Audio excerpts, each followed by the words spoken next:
माई cute little वांगशियान family, हम the born to be queen का नेक्स्ट पार्ट स्टार्ट करते हैं। Let's start.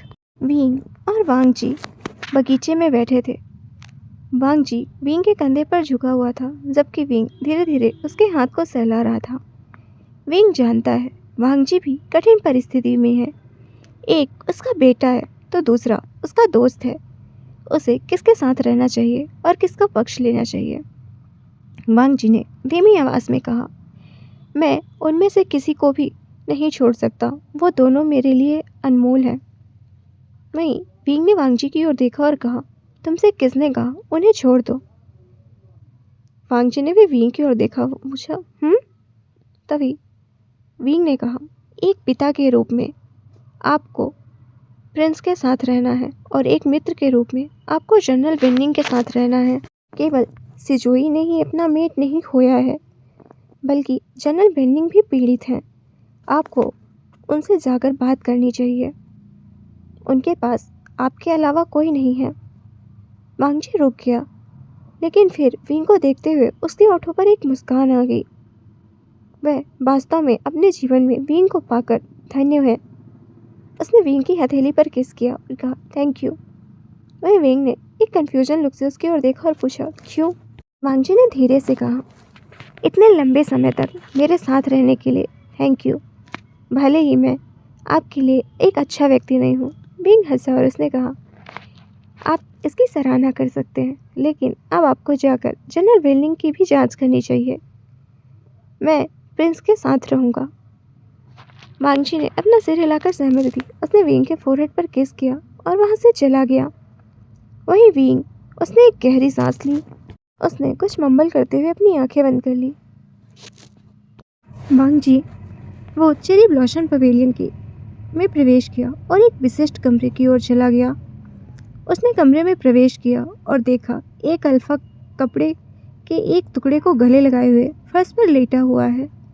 वांग जी अपने बीच सबसे मजबूत को इतनी बुरी हालत में देखकर अपनी छाती में भारीपन महसूस हुआ। वह उसकी ओर चला और उसके पास बैठ गया। वहीं वेन्नी किंग को देखकर खड़ा ही होने वाला था। तभी वांग जी ने मुस्कुराते हुए कहा, मैं इस पवेलियन में आपका भाई हूँ, कोई सम्राट या महामहिम नहीं वेन्नी।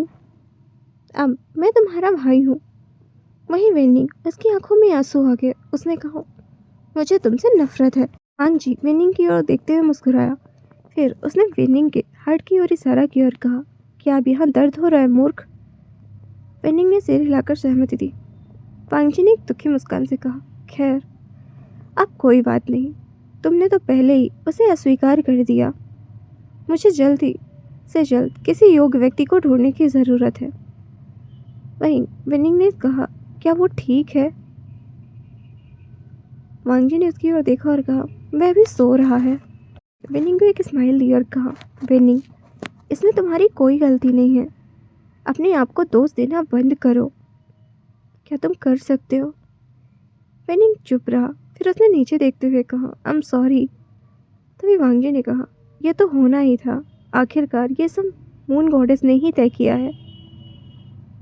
फिर वो दोनों एक दूसरे के पास चुपचाप बैठे रहे। कुछ देर बाद वांग जी खड़ा हुआ और उसने अपनी हथेली वेनिंग की तरफ बढ़ा दी और वेनिंग ने उसे पकड़ लिया और खड़ा हो गया। वांग जी ने वेनिंग से कहा, चलो तुम्हारे दर्द को कम करते हैं। वेनिंग ने नोट किया। वहीं जियांग मेंशन में जेंगशा और हुसैन डाइनिंग रूम में आमने सामने बैठे थे। हुसैन चुपचाप अपना नाश्ता कर रहा था, जबकि जेंगशा उसे घूर रहा था। हुसैन जेंगशा की निगाहों को देखकर मुस्कुराए बिना नहीं रह सका और वह इतना स्पष्ट था। हुसैन ने कोल्ड टोन में कहा, अपना खाना खाओ, मुझे सिर्फ एक सनकी की तरह मत घूरो। वहीं जेंगशा ने हुसैन की ओर देखते हुए अपना मुंह खोला और कहा, तुम मुझे खाना क्यों नहीं खिलाते? हुसैन ने कोल्ड टोन में कहा, तुम्हारा हाथ किसी ने काट दिया क्या?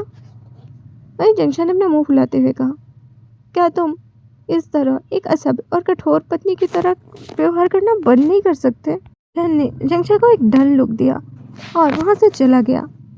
अपना भोजन करने के बाद जेंगशा ने पाउट किया और एक छोटे कटोरे में चावल लिया और थोड़ा सा मीट लेकर उसे खाया। इधर पूरा दिन ऐसे ही गुजरा। रॉयल पवेलियन का माहौल कुछ अच्छा नहीं था, लेकिन किसी को नहीं पता ये सब क्या है। सिजोई को पूरे दिन होश नहीं आया और जिंगी पूरे दिन सिजोई के पास ही रहा। विंग समय समय पर सिजोई की जांच कर रहा था और जब उन्हें मौका मिलता वो जिंगी, शुयांग और इंगशी की मदद से सिजोई को अपने क्वार्टर में ले गया।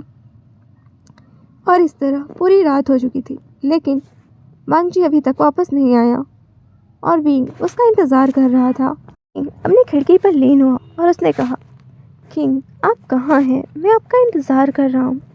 वहीं दूसरी तरफ वांगजी और वेनिंग ऐसे पी रहे थे जैसे उनके प्रेमी ने एक दूसरे के प्रेमी के साथ उन्हें धोखा दिया हो।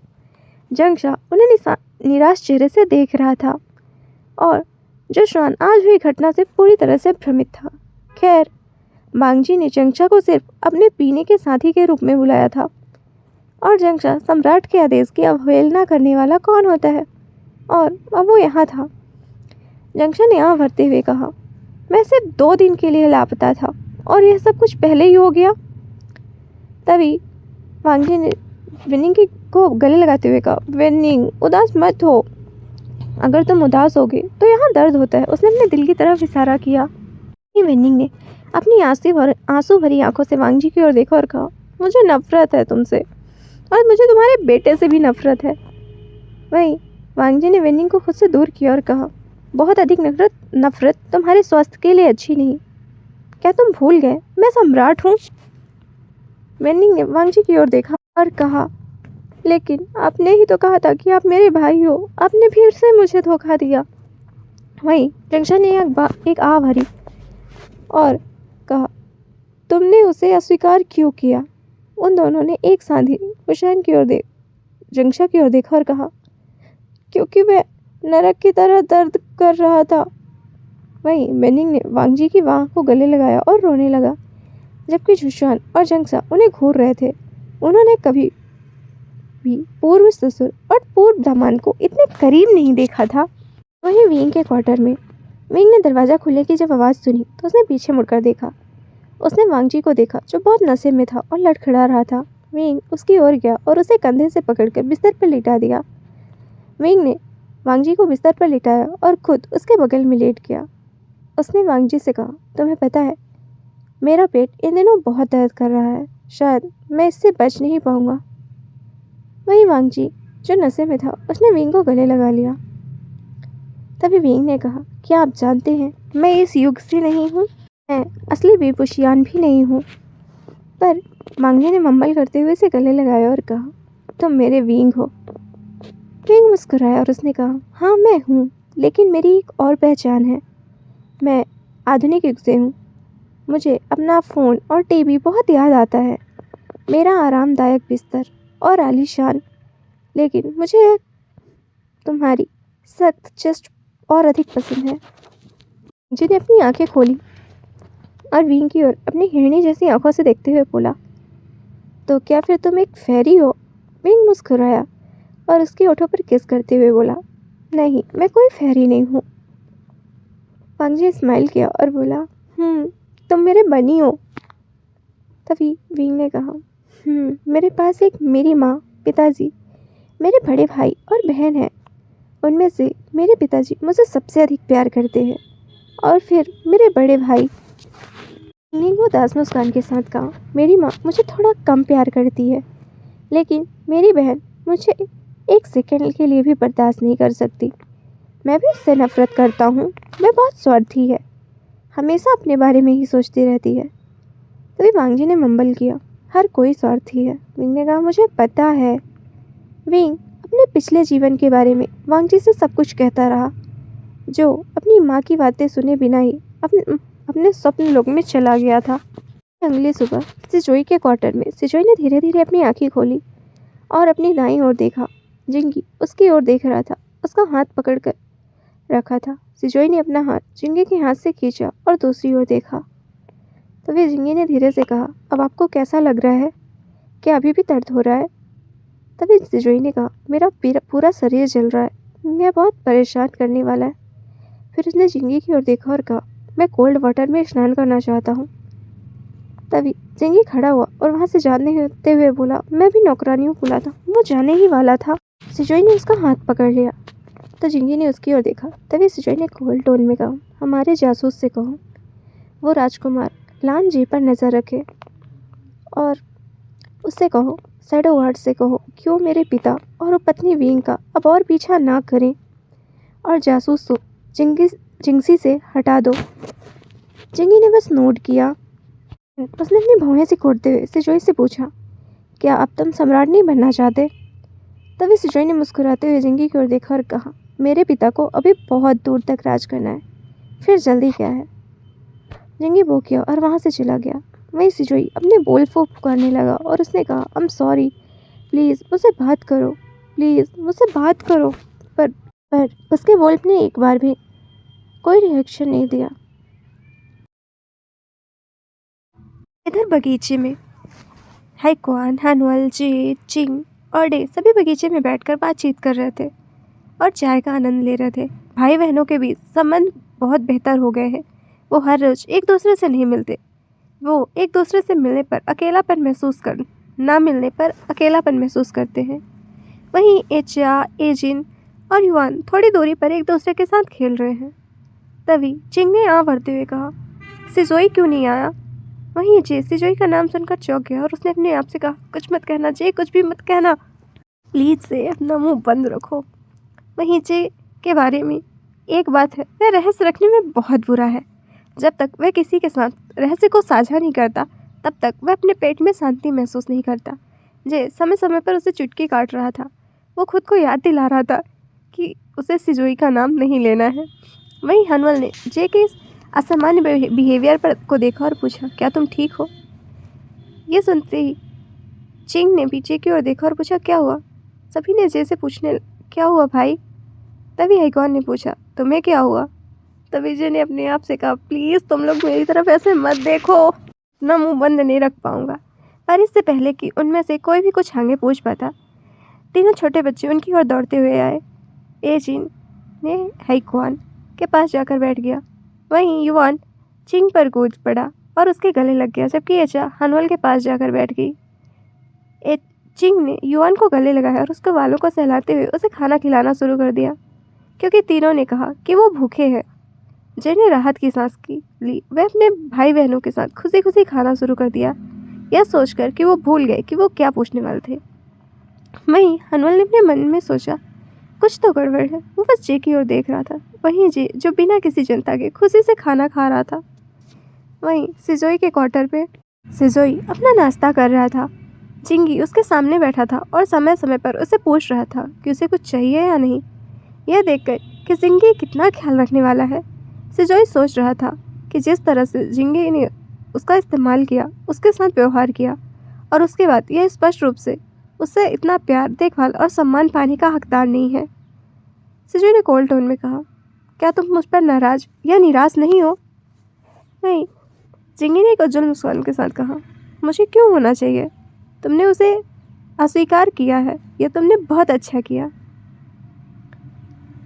लेकिन मैं खुश नहीं हूँ, सिजोई ने कहा। जिंगी ने अपनी भौहें सिकोड़ ली और कठोर स्वर में कहा, तुम्हारा मतलब क्या है? सिजोई ने जिंगी की ओर देखा और कहा, मैं बेनिंग को मिस कर रहा हूँ।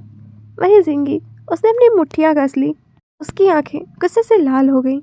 सिजोई उसके सामने किसी दूसरे अल्फा के बारे में कैसे बात कर सकता है, जब सिजोई उसके प्रति भावना के बारे में स्पष्ट रूप से जानता है?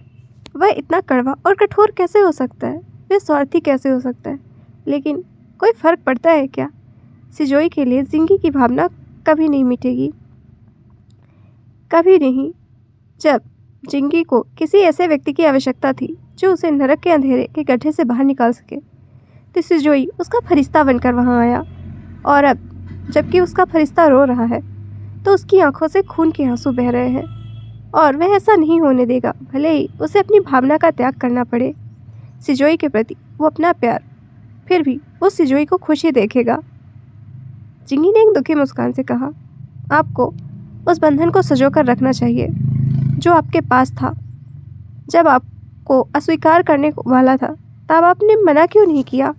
आप उसे गले लगा सकते थे और एक साधारण सा सॉरी कह सकते थे। बात इतनी आगे नहीं बढ़ती, लेकिन आप यही चाहते थे, आप उसे अपने पास ले आए। अब आप दोषी क्यों हैं? आप अपनी गलती पर क्यों रो रहे हैं?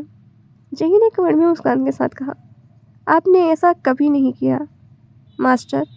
वहीं सिजोई अपने कपड़े को कसते हुए बोला, मुझे नहीं पता, मैं बस एक अल्फा के सामने दयनीय महसूस नहीं करना चाहता था। मैं नहीं चाहता कि कोई मुझ पर हावी हो और मुझे चोट पहुंचाए। मैं उसके सामने दुखी नहीं दिखना चाहता। तभी जिंगी ने गुस्से में कहा, तुम सोचते हो कि तुम मजबूत हो, लेकिन तुम एक कमजोर, दयनीय और दुखी ओमेगा हो जिसके पास कुछ भी नहीं है, कुछ भी नहीं। सिजोई ने एक कड़वी हंसी हंसी और कहा, पर मुझसे भी ज्यादा दयनीय हालत तो तुम्हारी है। सिजोई ने इस पर जिंगी को एक ताना मारा, पर जिंगी ने भी मजाक उड़ाते हुए कहा, और इसके लिए जिम्मेदार कौन है? सिजोई ने मुंबल किया, मुझे लगता है मैं। इससे पहले कि उनमें से कोई भी कुछ आगे कह पाता, दरवाजा खुला और सम्राट और उनकी प्रिय कॉन्केवाइन कमरे में दाखिल हुए। जिंगी खड़ा हुआ और वांगजी और विंग के सामने आदरपूर्वक झुका। सिजोई ने उनकी ओर देखा और बिस्तर पर बैठे हुए वांगजी के सामने थोड़ा सा झुका। कमरे का वातावरण बहुत ही कड़वा और तंग था। वांगजी के आसानी से जिंगी के मुंह से निकल रहे कड़वे फेरोमोन को सूंघ सकता था। वांगजी ने कुछ नहीं कहा, बस सिजोई की ओर चला गया और उसके बगल में बैठते हुए धीरे से कहा, अब तुम्हें कैसा लग रहा है सिजोई? सिजोई ने शांति से उत्तर दिया, अच्छा नहीं, मैं बहुत कमज़ोर महसूस कर रहा हूँ। मेरे सिर और दिल में बहुत दर्द हो रहा है। मेरा पेट खराब है और मेरा पूरा शरीर ऐसे दर्द कर रहा है जैसे किसी जंगली जानवर ने मुझे कुचल दिया हो। मेरे मानसिक स्वास्थ्य को भी थोड़ी सी शांति की आवश्यकता है। मैं बहुत कड़वा लग रहा है। मेरा सिर, दिल धड़क रहा है जैसे उसने कुछ कीमती खो दिया, सिजोई ने कहा और वांगजी को देखा जो धीरे से उसे देख रहा था। वांगजी ने अपना हाथ सिजोई की ओर बढ़ाया और उसके बालों को धीरे से सहलाया। उसकी आंखों से कुछ आंसू की बूंदें गिर पड़ी। उसके पिता जो उसके चाचा हैं, वांगजी के खिलाफ उसकी सारी साजिशें को जानते हुए भी उसके प्रति इतने नरम और प्यार भरे कैसे हो सकते हैं? कोई व्यक्ति इतना निर्दयी कैसे हो सकता है? और बाहर लोग उसे खून का प्यासा राक्षस कह रहे हैं। वो बहुत गलत है, क्योंकि उसके पिता तो एक देवदूत की तरह हैं। विंग सिजोई को देख रहा था और अपने मन में सोचा, वह कभी भी इतना बच्चों जैसा नहीं रहा। विंग धीरे से मुस्कुराया और अपने मन में सोचा, ठीक है, हमें जीवन में एक बड़ी दुर्घटना की आवश्यकता है ताकि हम कुछ समझ सकें जिसे हम हमेशा अनदेखा करते रहते हैं। वहीं दूसरी तरफ वेनिंग ने अपनी आंखें खोली और बिस्तर पर बैठ गया। उसने अपने सिर पर बहुत तेज दर्द महसूस किया और अपने सिर के अंदर कुछ धड़कता हुआ महसूस किया। यह शराब पीने के कारण होगा। वह बाथरूम की ओर चला और अपने आप को पूरी तरह से नेक्ट करने के बाद एक लकड़ी के वाट टब पर बैठ गया। उसने अपनी उंगलियां अपने लंबे बालों में फिराई और वाट टब पर झुककर अपनी आंखें बंद कर ली। और कल रात किस तरह का विना करने के लिए वो पागल हो गया था। उसे कल रात का अपना घटिया कृत्य उसके सामने आया और वो पूरी तरह से शर्मिंदा था। अब वो सम्राट का सामना कैसा करेगा? वेनिंग ने अपने आप से कहा, क्या मैं पागल था जो इस तरह का बिहेव कर रहा था? मैं बस यही उम्मीद करता हूँ कि कल रात मैंने जो कुछ किया उसके लिए कोई मुझे चिढ़ाए नहीं। वेनिंग ने अपने चेहरे को अपनी हथेली से ढक लिया। कल रात उसके द्वारा किया गया शर्मनाक कृत्य उसके बारे में सोचने लगा। क्या ऐसा करने के लिए सचमुच पागल था? फ्लैशबैक। सारी शराब की बोतल खाली होकर फर्श पर पड़ी हुई थी। जंगशा पूरी तरह से होश में था। वहीं जूशॉन भी थोड़ा नशे में था, जबकि वांगजी और वेनिंग पूरी तरह से नशे में थे। वो इतने नशे में थे कि वो ठीक से बैठ भी नहीं पा रहे थे। वहीं वेनिंग वांगजी की ओर झुकते हुए बोला, आपके बेटे ने मेरे साथ जो किया है, आपको मुझे उसके लिए मुआवजा देना होगा। वहीं वांगजी भी नशे में था। उसने कहा, तो तुम मुझसे किस तरह की क्षतिपूर्ति चाहते हो? वेनिंग ने वांगजी की ओर इशारा करते हुए कहा, आपके बेटे ने मुझे शादी से पहले विडो कर दिया, तो आप। उसने अपनी तर्जनी वांगजी की ओर दिखाते हुए कहा, आपको मुझसे शादी करनी होगी। फिर उसने खुद की ओर इशारा किया। नशे में था। उसने कहा, आपको मुझसे शादी करनी होगी। वहीं जंगल ने कहा, ये बकवास शुरू कर रहे हैं फिर से। तभी रंजा ने कहा, शादी तुमसे? लेकिन मैं पहले से ही अपने बच्चों की माँ से मैरिड हूँ। वहीं वेनिंग ने जिद्दी बनते हुए कहा, मैं कुछ नहीं जानता, आपको मुझसे शादी करनी होगी। वांगजी ने वेनिंग का हाथ पकड़ा और कहा, ठीक है, मैं लान वांगजी वेनिंग को अपनी पत्नी। फिर उसने कहा, अन्यो। उसने वेनिंग को धक्का दे दिया। मैं तुमसे शादी नहीं कर सकता, वरना विंग मुझे डिवोर्स दे देगा। वही जंगशा अपनी खुली आंखों से इन दोनों की ओर देख रहा था और सोच रहा था इन दोनों का ये बकवास कब खत्म होगा। तभी वेनिंग ने वांगची की ओर देखा और कहा, तुम चीटर हो, यू कमीने, यू मदर फकर। पर मौके पर ही वो सो गया क्योंकि जंगशा ने उसकी नींद वाली नस दबा दी। वहीं वांगजी वेनिंग के पास गया और उसे अपने हाथों से हिलाते हुए पूछा, वेनिंग वेनिंग तुम ठीक हो? जंगशा ने अपनी प्यारी में स्माइल देते हुए कहा, चिंता मत करिए किंग, वो बस सो रहा है। वांगजी ने कहा, ओ। वहीं जोशवान मासूमियत से भी पलके झपकाते हुए सोचा, तो क्या आज से किंग और जनरल वेनिंग पति पत्नी है? फ्लैशबैक एंड हुआ। वहीं दोपहर में पूरा दिन ऐसे ही गुजरा।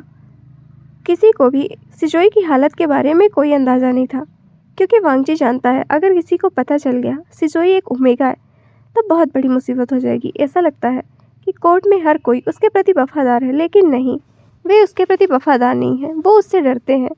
और सम्राट भी अच्छी तरह से जानता है, उसने किसी की वफादारी जीतने की कोशिश नहीं की क्योंकि वो जानता है वे ना तो उससे धोखा देंगे और ना ही फिर। लेकिन कोर्ट में कुछ ऐसे लोग हैं जो वास्तव में उसका सम्मान करते हैं और उसके प्रयास की सराहना करते हैं और हमेशा उसके प्रति वफादार रहेंगे। वांगजी के क्वार्टर के बाहर वांगजी अभी भी कोर्ट से वापस आया था, अपने बिस्तर पर लेट गया और उसने अपने सामने जंगशा को देखा जो कोर्ट में कुछ महत्वपूर्ण रिपोर्ट करने आया था। खैर वो छुट्टी पर हो सकता है लेकिन उसका काम नहीं।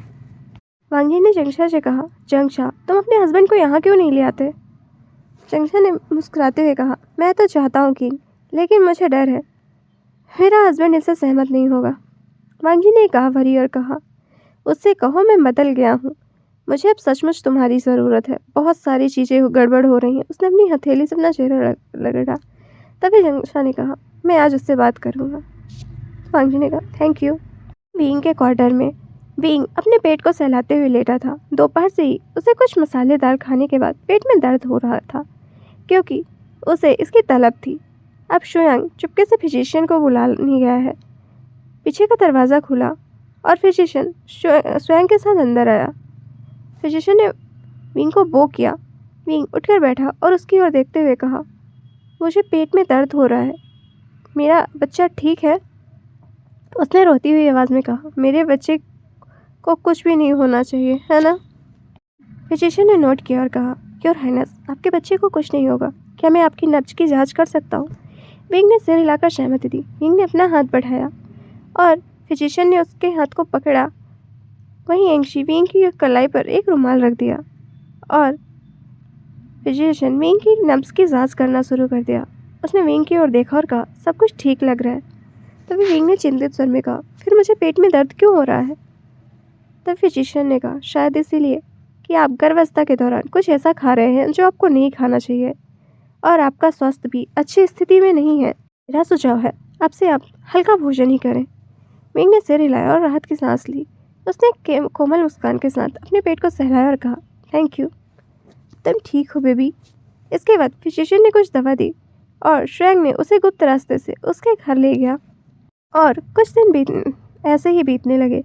सिजोई के अलावा कुछ भी ज़्यादा नहीं बदला था। जो अब काफ़ी ठीक था, वह कमज़ोर है और हर कोई देख सकता था वह अब एक ओमेगा की तरह कितना नाजुक है।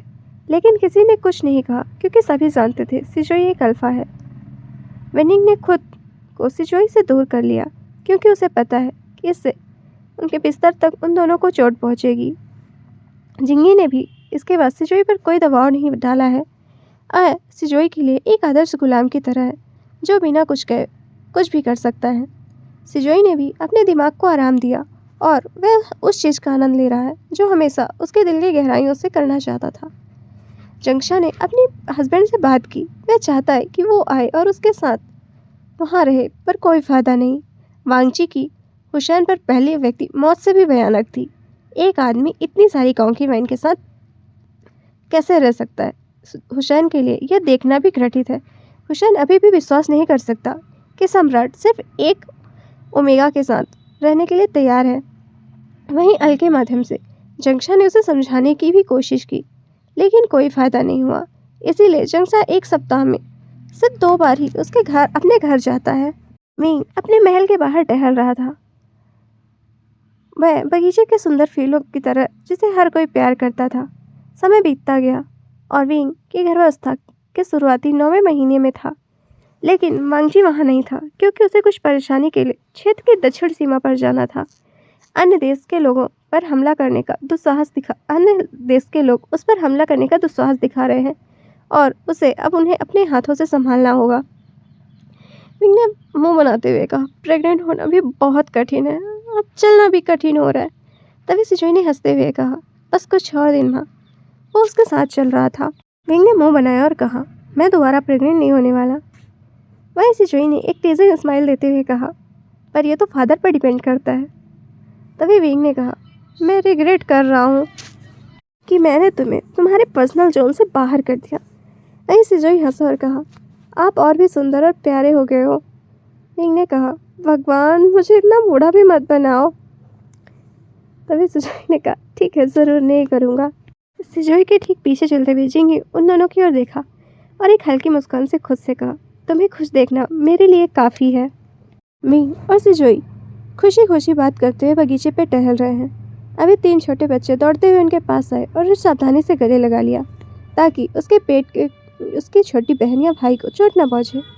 उन्होंने सिजोई को एक जोरदार आलिंगन दिया जिसे सिजोई ने कृतज्ञतापूर्वक स्वीकार कर लिया।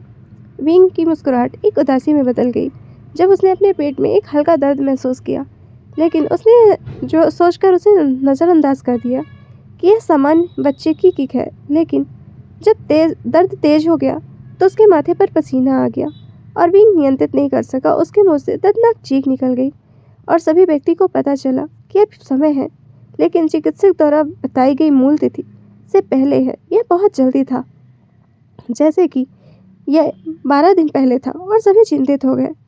वहीं सिजोई ने विंग को पकड़ा और जोर से गार्ड की ओर चिल्लाते हुए बोला, रॉयल फिजिशियन को बुलाओ और यह जानकारी पिता को भेजो। सिजोई चिंतित होकर जिंगी की ओर देखा और कहा, जिंगी, माँ को प्रेशर कक्ष में ले जाओ। वहीं जिंगी ने सिर हिलाया और उसने विंग को उठा लिया।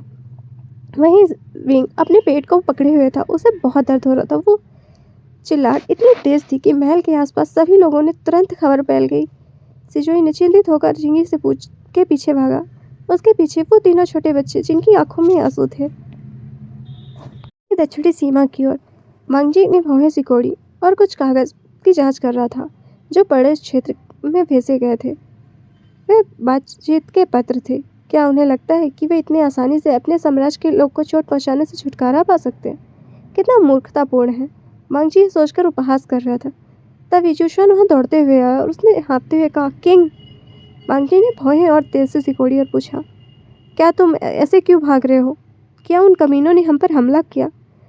वांगजी ने गुस्से में अपनी मुट्ठी भींची।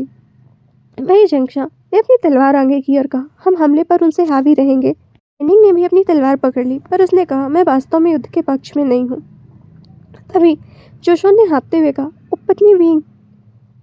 वांगजी उसके चेहरे पर चिंता के भाव आ गए। उसने पूछा, विंग, क्या वो ठीक है?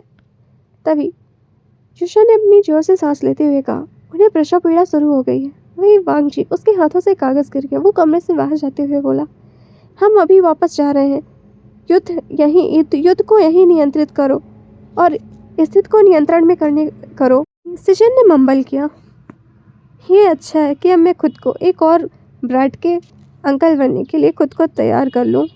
तो गाइस, आज के लिए बस इतना ही। मिलते हैं कल। Bye bye.